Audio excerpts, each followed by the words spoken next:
taken, and a lot of times that's what unfortunately happens.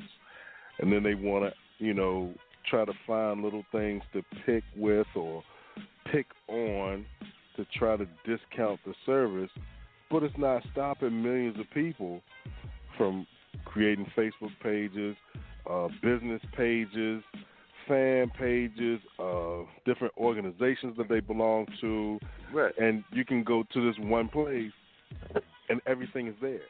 So it's very beneficial in my eyes.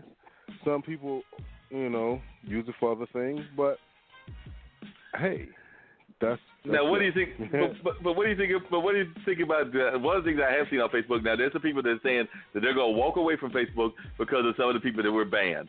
I'm thinking about people like Farrakhan. I'm thinking they probably banned like maybe some of the folks that were part of the Israel.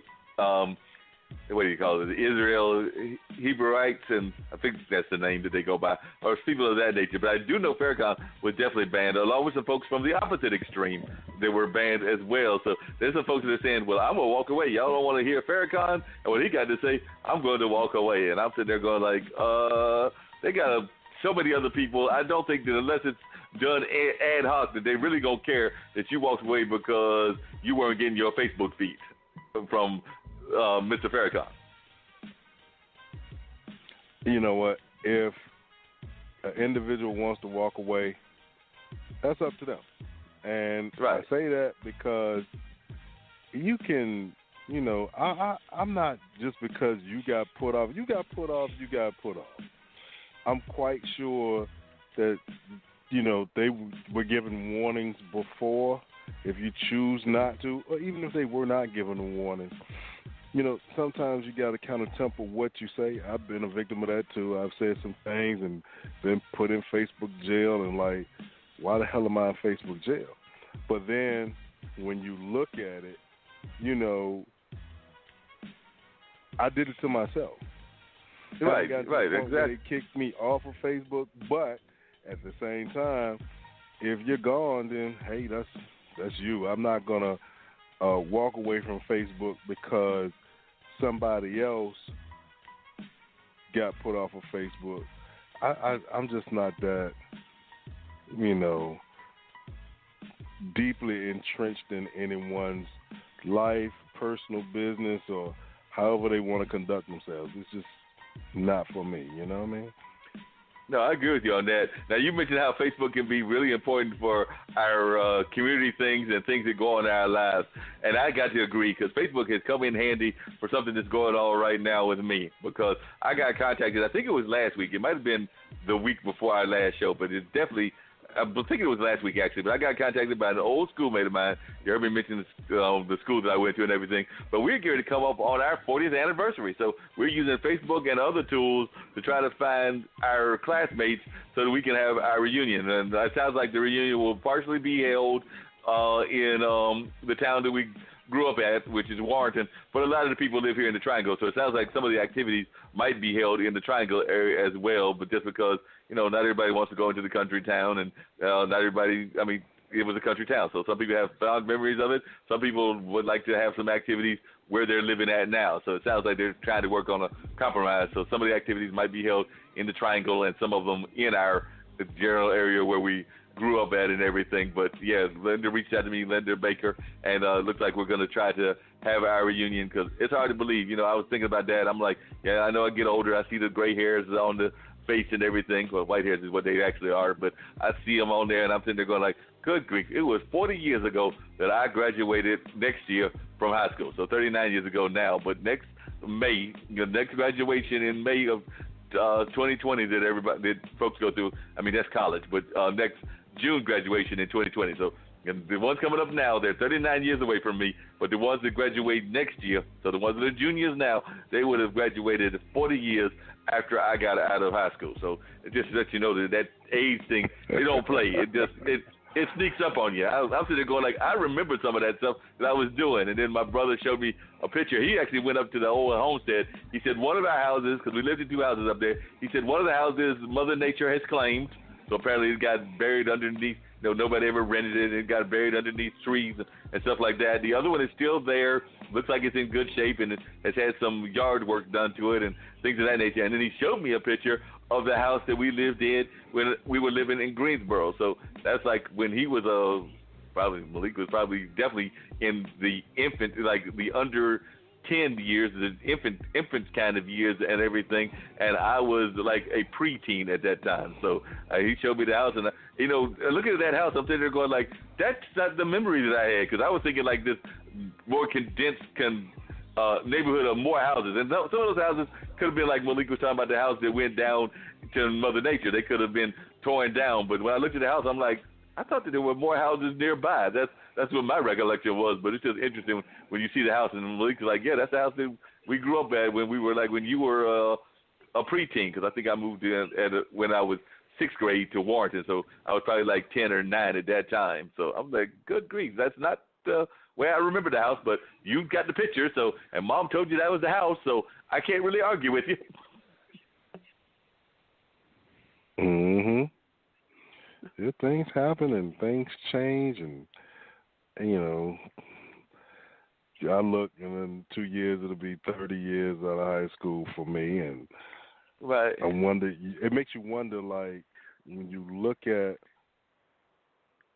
that, it's weird. But yeah, it's weird. But then you see, then you have the opposite side of that, because I ran into somebody from my hometown. I think they came to something in Warrenton maybe about a week ago, and they were telling me that a popular restaurant called the Burger Barn is still in business. So this is what it just sounds like. It's a burger place. It was known for its, I think it was known for its shakes as well. But if it was in business when I was in Warrenton, we're talking it was in business in the 1970s. Wow. This is 2019. So this business has been in business for at least somewhere around 45 or 50 years. You know what? There's nothing wrong with that. In my hometown, there's a little place called Andrew's Grill, man, and they've been open since like the 40s. And they still serve the same. I mean, the menu's never changed, and it's the place that I go. That's my first stop right off of the highway every time I go home. And I go to Andrew's Grill right there on Washington Street in Petersburg, Virginia, and I get 3 all the way and order fries. And all the way is chili, mustard, and onion. You know what I mean? And the taste hasn't changed.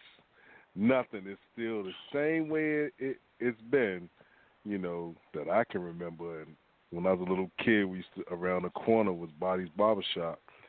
You get our hair cut there, go get the hot dogs.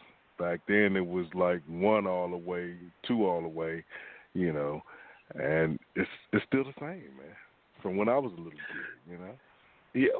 And hopefully, to come back to our conversation with our guests today, since we did have our one guest, Miss Bryce and everything, hopefully after they get their permanent location, people can say that same thing about the mini golf. That maybe in another, maybe that 2-year-old that's they're running around in the house with them right now can be the one running it, and they can say that same thing. That I remember when I was playing mini golf in 2019, and hopefully somebody can say that in 2059, 2060. They might even be like, because they're a fairly young couple and everything. They might even be like, oh yeah, Miss Bryce and her husband, they still around. They like in their 90s, and they still around and everything. So hopefully they can have that same kind of longevity with their business that we're talking about, and it being generational wealth that we're talking about with these kind of businesses, whether it's your hometown restaurant or the one that I just mentioned, there was the Burger Bar. So hopefully we can see that same kind of conversation going on, because a lot of times those generational things are what people remember. I mean, there's definitely an effort to save that carousel. I mean, and people have got all kinds of theories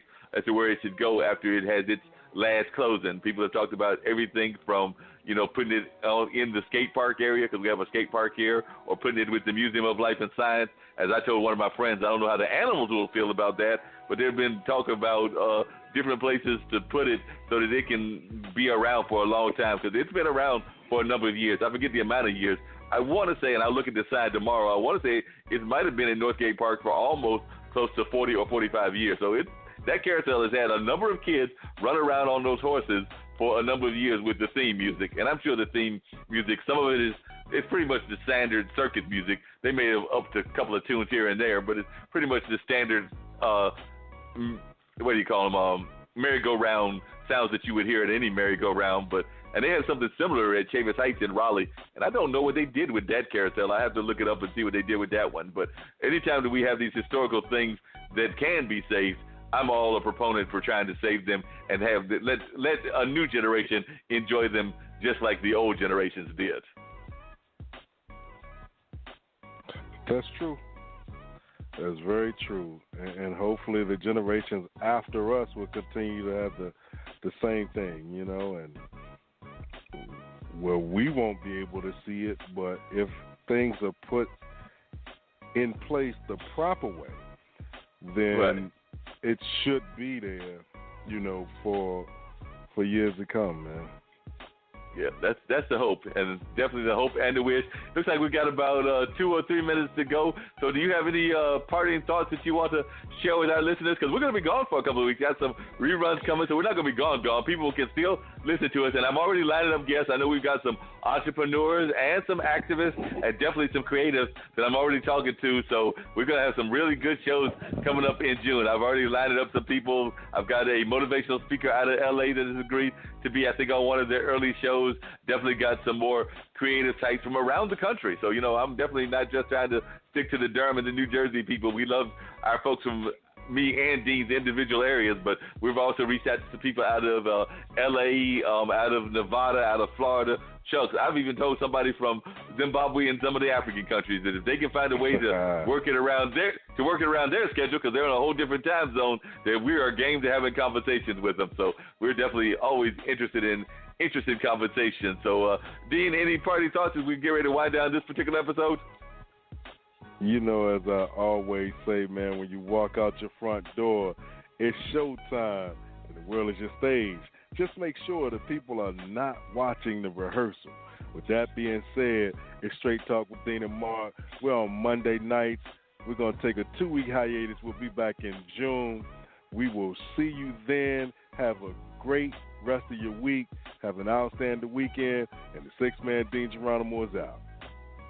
All right, Dean, definitely looking forward to hearing about what you do on your meetings and the different things that you've got going on. Maybe there'll be some public announcements about what your various organizations are doing, whether that's the NAACP, whether that's the Masons or whatever, but we'll be waiting to hear about that in June. Of course, we've got a number of things, including Bimbe, which is this coming weekend here in Durham. That's a historical festival, historical African-American festival. So I'm going to try to slide by that in addition to different other things that I've got going on. I believe Juvenile might be coming, but they've got some other national acts as well. And I'm sure some of the Ninth Wonder crew of one sort or another will be represented. So we'll be trying to check out that. We've got another poetry slam, our first ever, I believe, teen poetry slam. That'll be this weekend. And we've got a number of other events that I'll be talking about over the next 3 weeks. So there's a lot of stuff that'll be going on in the next 2.5 weeks. So by the time the 1st of June rolls around, we should have all kinds of stuff to talk about and let folks know what's going on. So definitely looking forward to that. And like I said, constantly lining up guests. I've got in conversations with about 6 or 7 for the month of June. But if you've got something that you would like to talk about, always get in touch with us. You can get in touch with us here online at the show, or you can reach me personally at bluesradio@gmail.com. We're always looking for amazing guests. And if you've got an idea for a show, just let us know, and we'll try to get you on, because I'm always planning and trying to get us to get to that next level. Still want us to be seen by every country in the world. So still working on that. We did hit all 50 other states. Now we're going to try to hit every country in the world. And after that, who knows, Dean? We might have to go for the planets. We just might. And if it's some alternate universe out there, we'll be there. Straight Talk with Dean and Mark. Y'all have a great week, man. Take it easy. Peace.